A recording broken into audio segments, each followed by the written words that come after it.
मेरे दोस्तों, आपका स्वागत है आपके अपने YouTube चैनल प्रीतम एकेडमी परिवार में और मैं हूं सूरज कुमार। तो आज हम लोग, जैसा कि मैंने आपको बोला था कि आपका बहुत जल्दी ही झारखंड पॉलिटेक्निक का जो 2025 में आपका एंट्रेंस एग्जाम होने वाला है, उसके लिए इंपॉर्टेंट क्वेश्चंस का सीरीज स्टार्ट कर देंगे।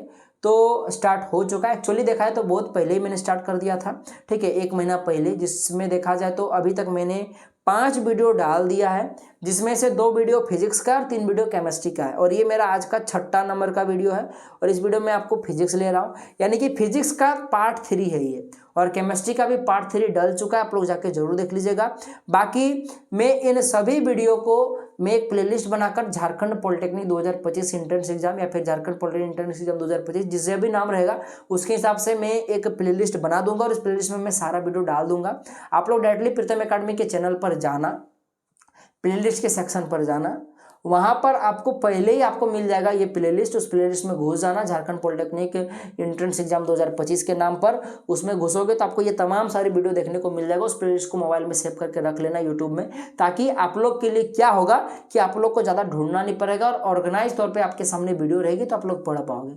बाकी आप लोग के आसानी के लिए इस वीडियो के डिस्क्रिप्शन में भी मैं उस प्लेलिस्ट का लिंक डाल दे रहा हूँ, आप लोग यहाँ से भी डायरेक्टली जा सकते हो और आप लोग पढ़ सकते हो, ठीक है। तो बातें तो करते रहेंगे, चलिए स्टार्ट करते। सबसे पहला प्रश्न है, छोटा जी का मान चंद्रमा की सतह पर होता है।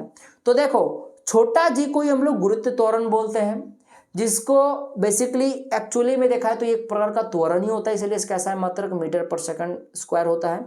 और चूंकि थोड़ा सा चंद्रमा के बारे में जान रहे हैं तो थोड़ा पृथ्वी के बारे में भी जान लेते हैं, क्योंकि मेरे से पढ़ रहे हो तो फील आना चाहिए बाबू, क्योंकि मैं वो सारी चीज़ें कवर करा रहा हूँ जो आपके क्वेश्चन में, और क्वेश्चन से रिलेटेड और क्या क्वेश्चन बन सकते हैं मैं वो भी कवर करा रहा हूँ, क्योंकि आप लोग मेरे से पढ़ रहे हो तो कुछ एडवांटेज होना चाहिए आपके पास ना, ठीक। तो देखो, एक्चुअली में जो जी का मान होता है वो पृथ्वी पर वो 9.8 मीटर पर सेकंड स्क्वायर होता है, जो कि आप लोग क्लास 9-10 में बहुत बार पढ़े हो, ठीक है। अब जो चंद्रमा पर जी का मान जो होता है ना, वो बेसिकली आप लोग का जी को अगर 6 से भागा दे दोगे तो आएगा। और यहाँ पे जो जी है ऊपर वाला, ये पृथ्वी वाला है, यानी 9.8 को अगर आप लोग 6 से भागा दे दोगे तो जो पृथ्वी पर जी का मान होगा ना, पृथ्वी की सतह पर जो जी का मान होगा वो आपका निकल कर आ जाएगा। और ये जो 9.8 है ये बेसिकली पृथ्वी की सतह पर मापा जाता है, ठीक है, याद रखना मेरी बात, ठीक है। तो आप लोग देख सकते हो कि 9.8 को 6 से भागा दे रहे हो तो आपका चंद्रमा पर जी का मान निकलेगा सतह पर, ठीक है। और जब आप लोग 9.8 को 6 से भागा दोगे, यानी जाहिर सी बात है वैल्यू कम हो जाएगा 9.8 से, पृथ्वी की गुरुत्व त्वरण से वैल्यू कम हो जाएगा, इसलिए यहाँ पे हो जाएगा 1 नंबर का ऑप्शन करेक्ट, कि जो आपके पास जी का मान चंद्रमा की सतह पर होता है वो पृथ्वी की सतह से कम होता है। ए नंबर का ऑप्शन आपका करेक्ट हो जाएगा। चलिए आगे बढ़ते हैं नेक्स्ट प्रश्न की ओर। लेकिन इनमें से कौन सा संबंध सही है? तो देखो, यहाँ गुरुत्व त्वरण का फॉर्मूला पूछा। देखो, गुरुत्व त्वरण जो होता है वो बड़ा जी एम बटे में आर स्क्वायर होता है, जो कि ऑप्शन नंबर ए में दिख रहा है। और यहाँ पे जो जी है ये बेसिकली गुरुत्वाकर्षण का सार्वत्रिक स्थिरांक है, जिसका मान एक फिक्स होता है, जो आप लोग मुझे कमेंट कर जरूर बताना, ठीक है। थोड़ा देखना चाहूंगा किन किन बच्चों को आता है। नेक्स्ट प्रश्न है आपके पास, जी का मान अधिकतम होता है। तो जी का मान अधिकतम ध्रुव पर होता है, इक्वेटर पर ध्रुव से कम होता है, याद रखना मेरी बात। भूमध्य रेखाओं को इक्वेटर वगैरह हम लोग बोल सकते हैं। चलिए आगे बढ़ते हैं। लेंस बनाने के लिए कौन सा पदार्थ उपयोग नहीं होता है? बहुत इंपॉर्टेंट प्रश्न है, और बता दूं ये सभी प्रश्न 2022 में आए हुए प्रश्न सब है, ठीक है। तो लेंस बनाने के लिए हम लोग जल का, कांच का, ट्रांसपेरेंट प्लास्टिक का उपयोग कर सकते हैं, परंतु क्ले का उपयोग नहीं कर सकते, तो वही सही आंसर हो जाएगा। अच्छा, डिक्शनरी पढ़ने के लिए आप इनमें से किस लेंस का प्रयोग करेंगे? तो देखो, डिक्शनरी के छोटे अक्षरों को पढ़ने के लिए सबसे पहली बात तो आप लोग उत्तल लेंस का उपयोग करोगे, इसको तो सबको पता है। लेंस बड़ा प्रतिबिंब देखने के लिए हम लोग बेसिकली उत्तल लेंस का उपयोग करते हैं, सबको पता है, ठीक है। तो जहां जहां उत्तल लेंस है वही वही सही होगा, यानी कि ऑप्शन नंबर बी और डी तो करेक्ट होगा ही नहीं, क्योंकि यहाँ पे उत्तल लेंस लिखा है। अब बात रहा sir option number A correct है कि सी करेक्ट है, तो समझना। देखो, लेंस जो है उत्तल लेंस, ये किसी वस्तु का जितना ज्यादा प्रतिबिंब बनाएगा, उस डिक्शनरी का छोटा जो अक्षर हो जाएगा उसका प्रतिबिंब उतना ज्यादा बनेगा और हमें पढ़ने में उतना आसानी होगा। यानी कि लेंस जितना बड़ा प्रतिबिंब बनाएगा हमें पढ़ने में उतना आसानी होगा, और लेंस कितना बड़ा प्रतिबिंब बनाएगा वो उसका डिपेंड करता है लेंस की क्षमता पर, लेंस का पावर पर, पी पर।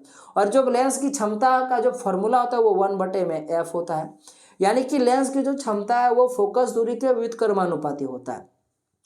और आपको यहां से समझ में आ रहा है कि जो f है वो अगर आपका बड़ा होगा जाहिर सी बात है कि पी का वैल्यू कम होगा, लेंस की क्षमता कम होगा, यानी कि वो जो लेंस है वो छोटा प्रतिबिंब बनाएगा, यानी कि छोटे छोटे अक्षर को वो बेसिकली उतना बड़ा नहीं कर पाएगा, यानी कि पढ़ने में दिक्कत होगा।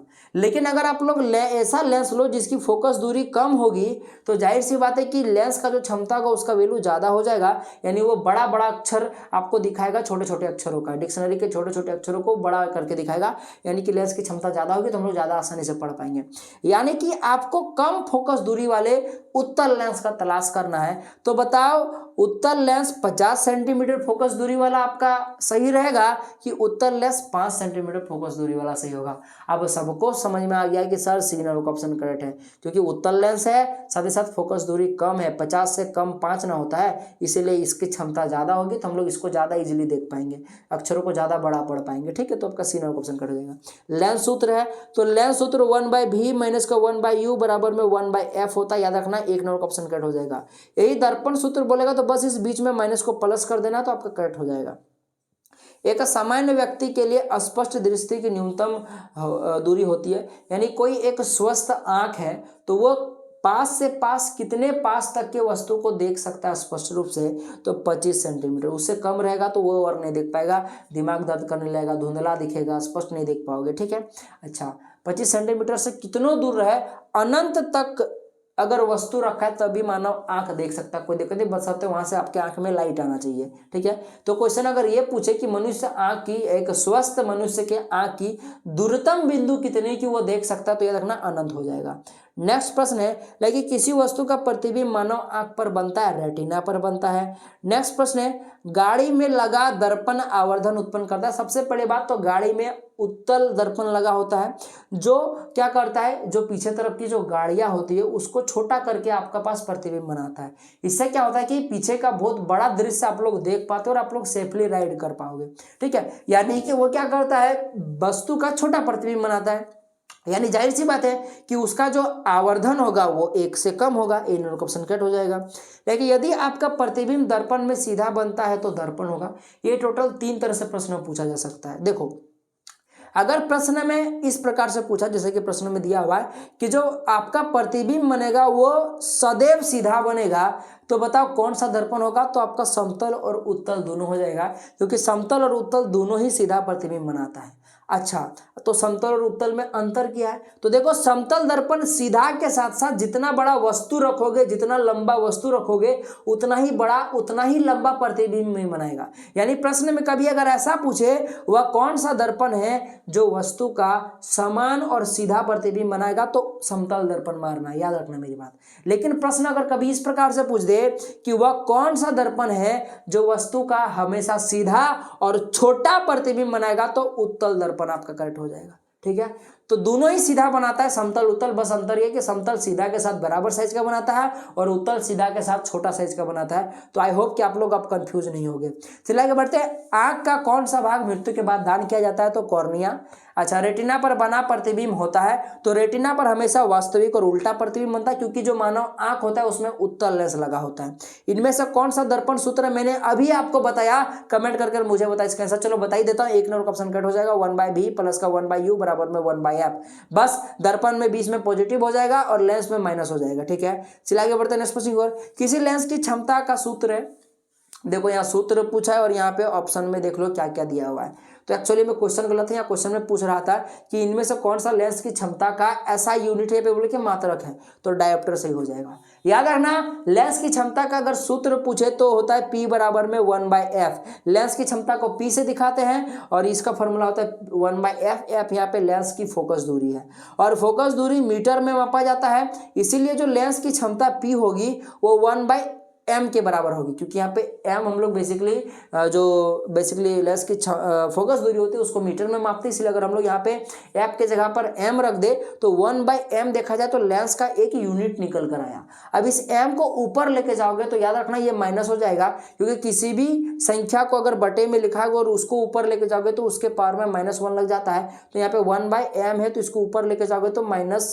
एम आ जाएगा, 1 में -1 आ जाएगा, ठीक है, माइनस एम नहीं -1 आ जाएगा, ठीक है। तो यानी कि लेंस की क्षमता जो पी है उसका एक यूनिट निकल गया एम का पावर में -1, जिसको हम लोग मीटर इनवर्स बोलते हैं, ठीक है। तो लेंस की क्षमता का एक यूनिट मीटर इनवर्स भी होता है, जिसको हम लोग डायोप्टर भी बोलते हैं, जिसको डी से दिखाते हैं। तो डायोप्टर बोले या मीटर इनवर्स बोले, जो भी ऑप्शन में रहेगा आप लोग मार दीजिएगा। और लेंस की क्षमता पूछे तो पी बराबर में 1/f हो जाएगा। अच्छा, स्नेल नियम के अनुसार जो साइन आई होता है वो साइन आर के बराबर होता है, जो कि ऑप्शन नंबर 1 में दिख रहा है। अच्छा, लिखा है कि किसी दर्पण के मुख्य फोकस और ध्रुव के बीच की दूरी को कहते हैं। अरे बाबू, जो यहाँ कौन सा है, कोई भी दर्पण हो या लेंस हो, चलो दर्पण ले लेता हूँ, इसका जो ध्रुव होता है और जो आपके पास यहाँ फोकस होता है, इसके बीच की दूरी को ही तो हम लोग फोकस दूरी बोलते हैं। 1 नंबर ऑप्शन कट हो जाएगा। चलिए आगे बढ़ते, लेगा कि किसी लेंस की क्षमता होती है, ये प्रश्न सही है। तो देखो, किसी लेंस की जो क्षमता होती है वो पी बराबर में 1/f होता है। 1 नंबर ऑप्शन कट हो जाएगा। इसका यूनिट मीटर इनवर्स होगा या तो फिर डायोप्टर होगा, जो भी ऑप्शन में आ जाए, ठीक है। चलिए आगे बढ़ते हैं। देखिए, जब प्रकाश एक माध्यम से दूसरे माध्यम में जाता है तो इसके पथ में परिवर्तन को कहा जाता है, फिर कहते हैं तो उसी को तो प्रकाश का अपवर्तन कहते हैं ना। चलिए आगे बढ़ते हैं नेक्स्ट प्रश्न। और विद्युत धारा का मात्रक है, तो विद्युत धारा का मात्रक एम्पियर होता है। प्रिज्म में कितने सतह बंद है, तो देखो प्रिज्म जो होता है वो एक प्रकार का तंबू जैसा होता है, जैसे कि इस प्रकार से होता है। देखो, प्रिज्म जो होता है वो कुछ इस प्रकार से तंबू के आकार का होता है। देखो, इस प्रकार से तंबू के आकार का होता है। देखो, इस प्रकार से होता है। तो देख सकते हो नीचे और इस प्रकार टोटल 3 गो यहाँ पे फेस हो गया और 2 गो त्रिभुजाकार हो गया। यानी एक प्रिज्म में देखा जाए तो 3 आयताकार स्लैब होते हैं और 2 त्रिभुजाकार स्लैब होते हैं। कुल मिलाकर 3 दूनी 5 बंद पृष्ठ होंगे। तो इसका सी नंबर ऑप्शन कट हो जाएगा। इस 5 में से 3 आयताकार और 2 त्रिभुजाकार। चलिए आगे बढ़ते हैं। यदि वस्तु का द्रव्यमान आपको m दिया हुआ है और आपके पास उसका वेग भी दिया हुआ है, तो उसकी गतिज ऊर्जा क्या हो जाएगी, तो गतिज ऊर्जा जो होता है वो काइनेटिक एनर्जी जो होता है वो 12 mv² होता है, जो कि ऑप्शन नंबर 1 में दिख रहा है। ये अगर स्थितिज ऊर्जा पूछता तो mgh। चलिए आगे बढ़ते हैं। देखिए, श्वेत प्रकाश कहा जा सकता है, तो देखो श्वेत प्रकाश में 7 अलग अलग रंगों के प्रकाश होते हैं, जिसको हम लोग बेजानी पिनाला के से हम लोग याद रखते हैं, ठीक है। और 7 अलग अलग रंग होते हैं, साथ ही सबका अलग अलग तरंग दैर्ध्य होता है। इस कारण से श्वेत रंग जो है इसको हम लोग पॉलीक्रोमेटिक बोलते हैं, क्योंकि ये पॉली कलरों से मिलकर बना होता है, अलग अलग कलरों से, अलग अलग तरंग दैर्ध्य वाले कलरों से मिलकर बना होता है। इसलिए श्वेत प्रकाश हम लोग पॉलीक्रोमेटिक कहा जाता है, ठीक है, पॉलीक्रोमेटिक लाइट बोलेंगे। अच्छा, तारे, यहाँ क्वेश्चन गलत है। तारे के टिमटिमाने का कारण, एक्चुअली ये क्वेश्चन है पर यहाँ चमक लिख दिया है। तो देखो, तारों का टिमटिमाने का कारण क्या है, क्योंकि प्रकाश वायुमंडलीय अपवर्तनांक के कारण, वायुमंडलीय अपवर्तनांक के कारण ही तारे टिमटिमाते हुए नजर आते हैं। नेक्स्ट बहुत इंपॉर्टेंट प्रश्न, इनमें से कौन सा विद्युतीय क्षमता को नहीं बतलाता है, तो देखो विद्युत क्षमता जिसको P से दिखाते हैं, पावर जिसको बोलते हैं, इसका फॉर्मूला होता है V बराबर में I। और एक ओम का नियम होता है जिसको हम लोग V बराबर में IR से याद रखते हैं। बहुत बच्चा I बराबर में V/R से याद रखता है, बहुत बच्चा आपके पास R बराबर में V/I, जिससे भी याद रखो, ये बेसिकली ओम का नियम है। तो यहाँ से अगर आप लोग इस V का मान अगर यहाँ पुट कर दोगे तो बन जाएगा V, आपके पास इस V का जगह पे आपके पास हो जाएगा IR बटे में, यहाँ पहले से I है। अब देख लो I गुना कर हो जाएगा I² बटे में R। यानी कि देख सकते हो P का तो 2 फॉर्मूला यही आपको मिल गया। एक तो आपके पास यहाँ पे दिख रहा है एक V/I और आपको यहाँ पे I² बटे R दिख रहा होगा, जो कि ऑप्शन नंबर 1 में आपको दिख रहा होगा I² बटे R और V/I। ये दोनों तो होता है विद्युत क्षमता का फॉर्मूला। अब और एक बार समझो, हमको पता है कि P बराबर में V/I होता है और हमको ये भी पता है कि ओम के नियम से जो कि V बराबर में IR होता है। सबका अपना अपना याद करने का तरीका है, तो मैं V बराबर में IR से याद रखता हूँ ओम के नियम को। अब यहाँ से मैं R का बेसिकली यहाँ से मैं क्या कर रहा हूँ, यहाँ से मैं I का वैल्यू निकाल रहा हूँ, तो हो जाएगा V/R हो जाएगा। अब इस I के जगह पे मैं क्या कर देता हूँ, V/R पुट कर देता हूँ। क्या कर देता हूँ, V/R पुट कर देता हूँ। देखो यहाँ पे 2 गो भी है, यानी V² बटे R भी P का फॉर्मूला होता है, जो कि ऑप्शन नंबर आपको D में दिख रहा है। तो यानी कि V² बटे R कर लो, या फिर आप लोग आपके पास I² बटे R कर लो, या आप लोग VI कर लो, ये सब कर लो, बात बराबर है, ठीक है। यानी कि ऑप्शन नंबर D, C और A ये तीनों ही विद्युत क्षमता का फॉर्मूला है, परंतु IR² ये नहीं है, यानी कि यही बी नंबर ऑप्शन आपका कट हो जाएगा, जो विद्युत शक्ति को प्रदर्शित नहीं करता है। अच्छा, जब विद्युत बल्ब 220 वोल्ट के जनरेटर से जोड़ा गया, ठीक है, विद्युत धारा का मान 0.50 एम्पियर है तो बल्ब की क्षमता यानी कि पी पूछा है। देख लो आपके पास भी दिया और आई दिया हुआ है, तो पता है लेंस की क्षमता का एक फॉर्मूला होता है जिसमें भी और आई आता है, जो कि होता है पी बराबर में भी आई, जो कि हम लोगों ने अभी ऊपर में देखा था। यहाँ पे देख लो, इस सी नंबर का ऑप्शन में आपको दिख रहा होगा यहाँ पे, ठीक है, आपको अभी यहाँ पे ऊपर में दिख रहा होगा। तो यही वाला डायरेक्ट फॉर्मूला लगाओ, P बराबर में V बटा आई, सॉरी V इंटू आई, तो V का वैल्यू यहाँ पे 220 वोल्ट है, गुना में I का वैल्यू 0.50 या फिर 0.5 एम्पियर, इसको गुना करोगे तो 110 वाट आ जाएगा, क्योंकि विद्युत शक्ति का ऐसा मतलब वाट होता है, इसलिए वाट लगाना जरूरी है, जो कि ऑप्शन नंबर 1 में दिख रहा है, करेक्ट हो जाएगा।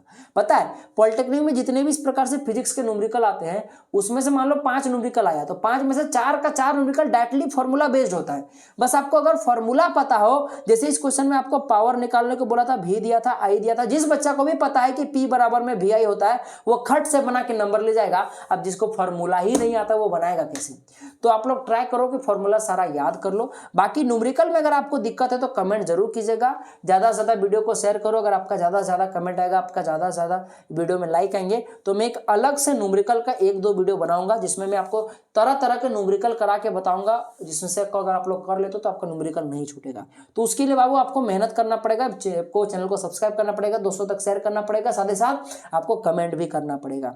चलिए आगे बढ़ते हैं। ओम नियम के अनुसार इनमें से कौन सा सही है? मैंने बताया बहुत कोई ओम के नियम को भी बराबर में आई आर से याद करता है, जो कि ऑप्शन नंबर 1 में दिख रहा है। बहुत को क्या करता है, आई बराबर में भी बटा आर से याद करता है, जो कि ऑप्शन नंबर बी में दिख रहा है। तो सबका अपना अपना याद करने का तरीका है, यानी कि ऑप्शन नंबर ए और बी दोनों ही करेक्ट बोलोगे। सर दोनों करेक्ट है तो कौन सा मारो? तो बाबू ऑप्शन नंबर डी में देखो, 1 से अधिक लिखा है ना। हाँ, पॉलिटेक्निक का एक खेला है, एक अच्छा है, अच्छा बोलो या फिर जो बोलो, कि इस प्रकार से मल्टीपल चॉइस के रहते हैं, माने मल्टीपल सही आंसर होते हैं, और एक ऑप्शन में रहता है इनमें 1 से अधिक, ठीक है, तो ये वाला सही आंसर हो जाएगा। बाकी देखा जाए तो सी नंबर का ऑप्शन जो है ये करेक्ट नहीं है, ठीक है, ये किसी भी प्रकार का फॉर्मूला नहीं है।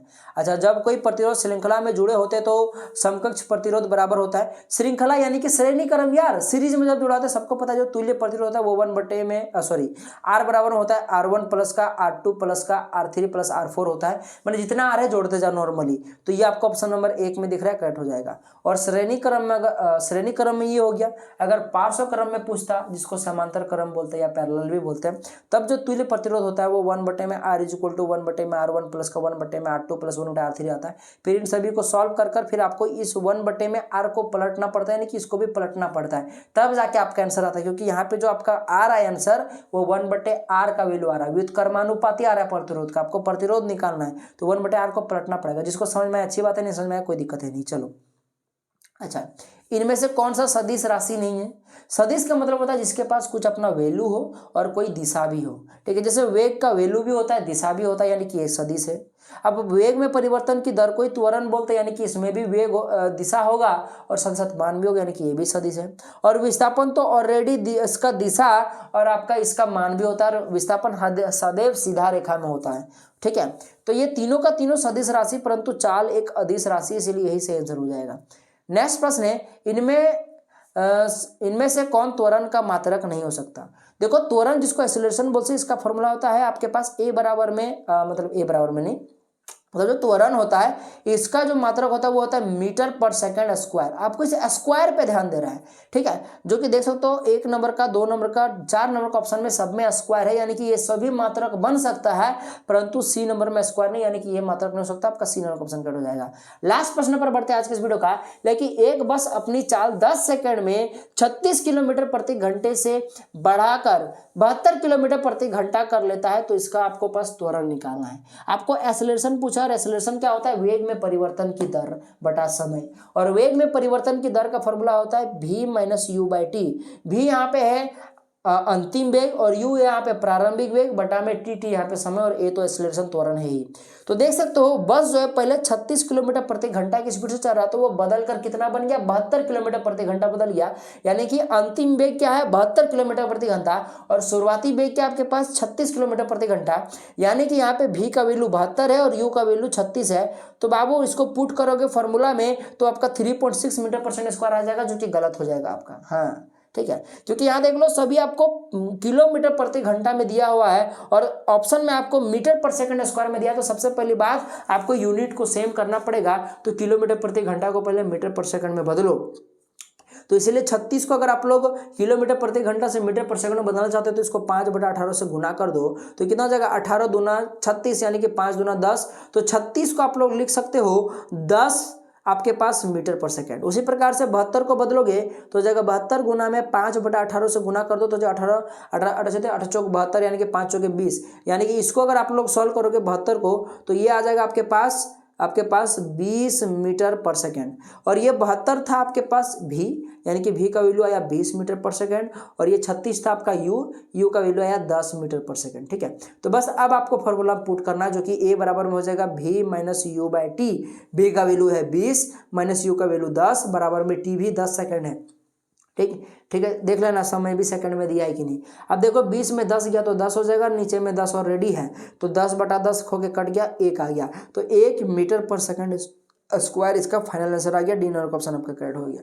तो इस प्रकार से आपको क्वेश्चन को बनाना था। देखो एग्जामिनर कितना बदमाश है, अगर आप लोग इस यूनिट पर ध्यान नहीं देते और डायरेक्टली आप लोग फॉर्मूला में पुट कर देते 72 माइनस का 36 बराबर में 10, तो आ जाता 36/10 जो कि काट कर 3.6 आ जाता, और बच्चा फटाक से ऑप्शन नंबर सी मार भी देता, क्योंकि एग्जामिनर जानता है कि बच्चा यहाँ पे गलती करता है और वो वाला ऑप्शन में भी दिया हुआ है। तो बाबू बच कर संभल कर, मेरे से पढ़ रहे हो तो इसलिए बोला ध्यान से देखना समझना, मैं बारीकी पर ध्यान देता हूँ इन बातों पर, ठीक, और आपको भी ध्यान देना है। तो ये था आपका आज का वीडियो। पूरा वीडियो लंबा है परंतु बहुत अच्छे से मैंने कराया। टोटल 30 लगभग मैंने प्रश्न कराया, 30 प्रश्न कराया। ये सभी इंपॉर्टेंट प्रश्न थे, मैंने आपको सब कुछ कराया। वीडियो कैसा लगा कमेंट कर जरूर बताइएगा, अपने दोस्तों तक जरूर शेयर कीजिएगा, सब चैनल पर नहीं तो सब्सक्राइब जरूर कीजिएगा इसी प्रकार से कंटेंट पाने के लिए। ठीक है, तो मिलते हैं अगले वीडियो में, तब तक के लिए जय हिंद, जय भारत और आपका दिन शुभ हो।